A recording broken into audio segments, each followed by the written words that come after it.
Welcome everyone to this international conference, and my name is Wujin Chu, and I am the senior editor-in-chief of a Journal of Distribution Science. And today I will discuss some of the strategies of the JDS journal to become a global journal and also be indexed in the SSCI. So this work is with Professor Yang and Huang and Professor Yun. So first of all, I just want to mention there are two major publishers that index these academic journals. And as you all know, one is Scopus and the other is Clarivate Analytics. So I first give you some brief mention about Scopus, and then I will talk about Clarivate. So this is Scopus. Scopus has about 7,000 publishers, and it has, I think because, cannot hear me so well. It has 26,000 journals titles under its management. So, and all the 26,000 journals are indexing each other, which produce their citation score. And they also have books, 243,000 books, and some other, and lots of journals. So, as you know, this is managed by Elsevier, which is a private publisher. So the two main bodies will be Clarivate and Elsevier. Now, every year for Scopus, there are about 3,500 applications, and 39% meets the minimum requirement. And among the 39, 44% meets are selected into Scopus. So overall, 17%. So can you calculate in your head 3,500 multiply 0.17? How many is this? Quickly. Around 590, around 600. So every year, Scopus acknowledges 600 new journals into their index system. Of course, this cannot go on forever, right? I think once they reach a certain amount, it can stop.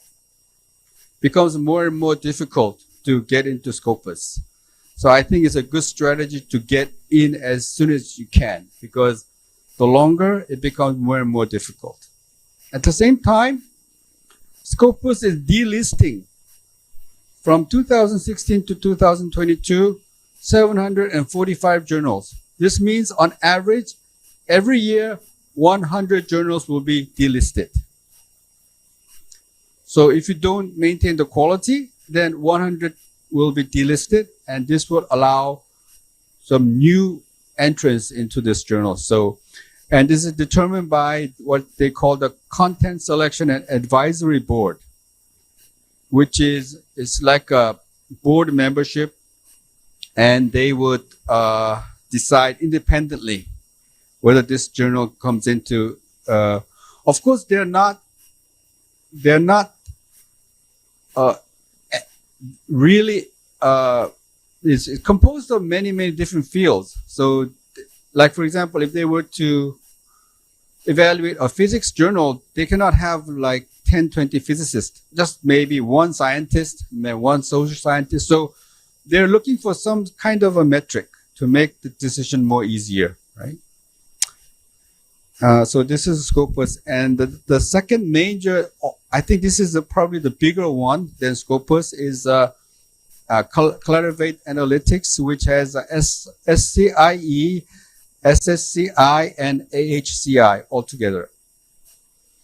Now, the number of journals is almost the same. The number of total journals in Scopus and the total journals in all three, SCI, SSCI, and AHCI. Maybe this is a little bit bigger, but very similar size. And but they also have what's called the ESCI, which is one step before these three major, what they call the flagship index. And in 2020, SCI and SCIE have merged. So we don't have SCI anymore. We only have SCIE. Okay. And as you know, currently, JDS has applied for both ESCI as well as SSCI and is still pending. Now, what's really the most important, I think, is the impact factor. So how do they calculate the impact factor? So let's assume impact factor for 2019, because they publish every year. So this is impact factor is measured by Clarivate for their SCIE, SSCI, and AHC and ESCI journals. And so they take the number of articles, if you have a journal, that you publish in 2 years before, 2017 and 2018, all the number becomes the denominator. And the numerator is how many of these papers were cited in the year 2019. Okay? Now, if you look at, so this is Clarivate. If you look at the site score for Scopus is you have the total number of documents in 2000 from 16, 17, 18, 19. So this is, I would say, 4 years. Whereas in the Clarivate, it's just 2 years. So this is 4 years. How many of these received citation in the same 4 years? So in a sense, they're looking at the average number of citations per article in that journal. And mostly we should try to aim for at least 1.0 or more. So it means the article published is cited once every year. Okay. In the first few years, of course. So so they use different. Site score from Scopus and site score from Clarivate is very different. But if you look at the, it's a little bit different because in the impact factor, they just look at 2 years amount of articles cited in 1 year. Whereas site score is 4-year amount of articles cited in 4 years. So the first one is 2 years amount in 1 year. The other one is 4 years in 4 years. So it's a bit different, right? So the measure of site score and impact factor is a little bit different. Mostly we use today impact factor. And let's now talk about site score because JDS is indexed by Scopus, and Scopus has, among all the Scopus journals in a certain area, they break them up into 4 different categories. The most cited is a Q1, the second is Q2, second is Q3, and the fourth is Q4. Unfortunately, in 2021, JDS is all in Q4. So it means we're at the bottom among the Scopus journals, right? Before, in 2020, we were in Q3, just for business and international management. So here. But still, for the other economics and marketing, we're still at Q4. I think realistically, JDS is not really international management, but it's more closely related to marketing and distribution. So I think we need to do well in these two areas and at least achieve Q3. I think without Q3, maybe it's not so easy to get into the SSCI. Once you pass Q3, it means you're above average. Then you're in very good shape. And you can also see that the citations for documents for JDS is going up until 2010, but 2021 is going down a little bit. Now let's look at the history of JDS. So the KODISA has 14 journals, 13 journals and 1 proceedings. And you can see that we are managing all these number of journals. So you have these journals that KODISA is under KODISA, but these journals are not under KODISA. They're under a different academy, but it's managed by KODISA. And among the 14, we have CHU, which is indexed globally, JDS, which is here, and then JAFEB, which is indexed in ESCI. So the goal is to have maybe more, 5 or 6 journals. And I think it's also good to have 2 journals in the same, under the same umbrella. If you have 2 scopers, then you can cite each other, and then this can generate a cite score. If you have 2 SSCI, then they can generate. But if you have 1 scopus and 1 SSCI, sometimes it doesn't cross. And also, we have all the others which are either KCI or KCI candidate. This is a Korean index, and these days, even Korean index is very difficult. You can become a candidate quite quickly, but to become a KCI, it takes from 5 to 10 years. So JDS can be broken up into 4 different periods. The first period, and we categorize this based on the submission system. And the first submission system is our own system. The problem with own system is own system works quite well for Korean language journals, but it works quite badly for English. So to become a global journal, you have to have a system which is very user-friendly for the English-speaking academics. So our own system is from 2010 to 2014. And the second one is called JAMS, which is a system developed by the Education Ministry. Not Education Ministry, but the Korea Foundation, Research Foundation. And from 2014 to 2020. And then And then we have a third period where we use this GEMS, and ACOMS is the system developed by the KISTIP, which is the Korean Institute of Science and Technology Information. It's a government institute under the Ministry of Science. And they are managing all the publications and scientific data. And so they developed this ACOMS. And this has been very good for us because ACOMS is much more easier to use. And then the fourth period is ACOMS only. Now, in terms of the number of publications, you can see that the average per year was 63, and then the second period is 87, and then 54. And so we need to reach a good number, but not too many. Right? We already, if it's around 200 per year, that's too many. And many like scopers may think, oh, this may be not so legitimate journal. But I think we need to go probably under 100 to maintain the quality of the journal in general. But I think some people may say even less.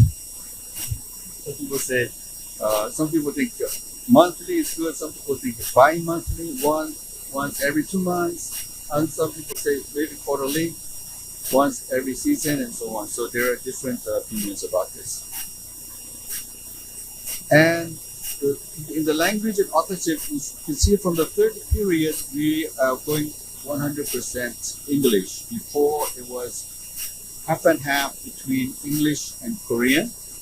But since the beginning of the third period, we're going to 100% English. So if you want to be evaluated for inclusion into ESSCI or SSCI, Scopus, they ask you for the homepage. So the homepage should better to be all in English. But then if you have like a mix of English and Korean, it's very difficult to read the homepage, so it's not good. And also in terms of the authors, you can see that the second period was the longest period, right? The fourth period, so it's only 2 years, so we don't have too many here. But you can see that this red color is a foreign author, and the blue color is a domestic Korean author. And you can see already about 3 to 1. We have foreign people sending the papers. Because we are now indexed under Scopus, so we have, I think, lots of submission. If we can make the next stage into ESCI, then we will do more. What we try to do is right now, we don't have any collaboration between Korean and foreign scholars, which is quite desirable. So in terms of the subject matter, because SSCI and Scopus are looking for a journal with a specific character, so specific focus, not just like Asian business, it's too broad. So we try to become not just marketing, but distribution, retailing, and channels. So before, in the first period and second period, you can see that the biggest keywords were consumer, customer, and market. So many of these are like marketing and customer, and then we want to shift this to now we have distribution as the most common keyword. Right? So we're just also decreasing the number of keywords because we want to be more focused in the subject to distribution, retailing, and channels. We also conducted what is called the latent Dirichlet allocation, which is kind of a big data analysis. Of course, still you can see the customer is still the highest, right? Because this is about business. But you can see that before it was more brand. But now you can see the big one is this distribution, okay, from the keyword analysis. And of course, since the very first day, because our journal is named the Journal of Distribution Science, retail strategy and retail has always been the number one topic. But these orange boxes represent kind of a broad topics, not really distribution oriented topics. And as you can see, in the first period there are many, and the second period is quite a few, almost 1/3, and in the third period very few, and the fourth period none. So the fourth period we'll be able to really focus on distribution. Of course, it's not so easy, but I think it's needed.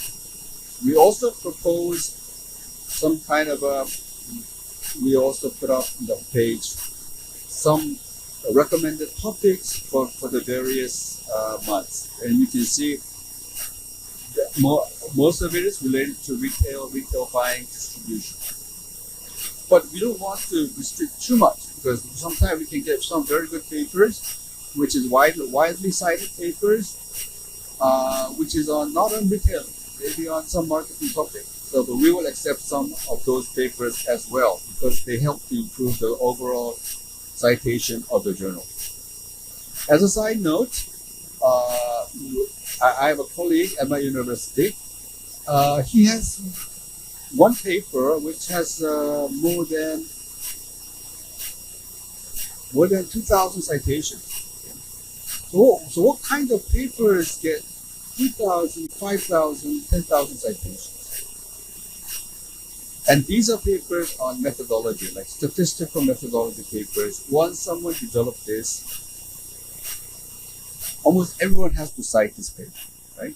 So it's actually treated a little bit differently than, even though it has many citations, maybe the quality is not as strong as some very, very strong paper which is less cited. Some papers that even get the Nobel Prize may not have 10,000 citations.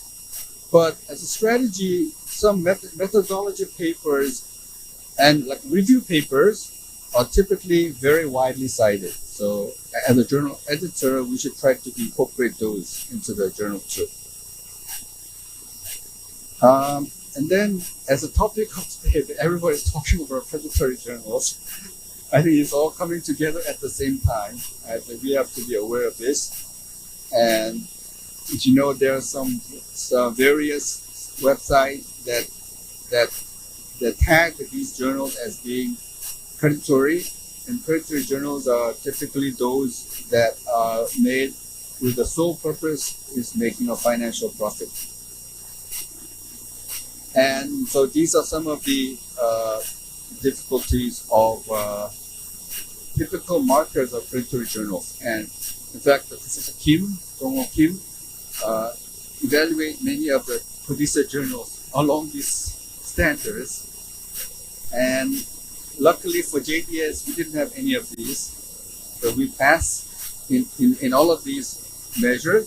But he made one more criteria, which is how fast the paper is reviewed. If it's reviewed within 1 month, this is no good, he said. So that's one place where I think maybe we can improve. But all the others, I think we're doing quite okay.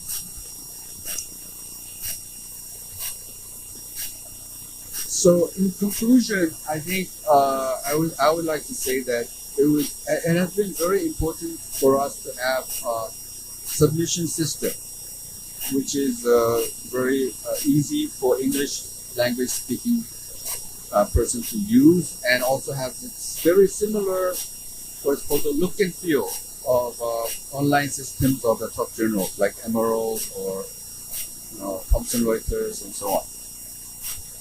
And the second is to have an English only publication that don't mix the two. And thirdly, I think what we need to do is we need to have more collaboration between Korean and foreign academics. And also most of our overseas publications are coming from Asia. Of course, we welcome papers from Asia, but we need more diversity. And maybe we need more from the Australia or US and Europe. So we need to diversify along those dimensions too. And I think we have succeeded in terms of being quite focused in the topic, and the results of the data analysis shows that it's working. And finally, we always have to guard against the practices which could result in poor evaluation. As I told you, 100 journals are delisted every year from Scopus, and SSCI has also the same procedure where they delist these journals. So hopefully all of you can become editors of the Scopus or SSCI journals in the future. And I will end my presentation. Thank you.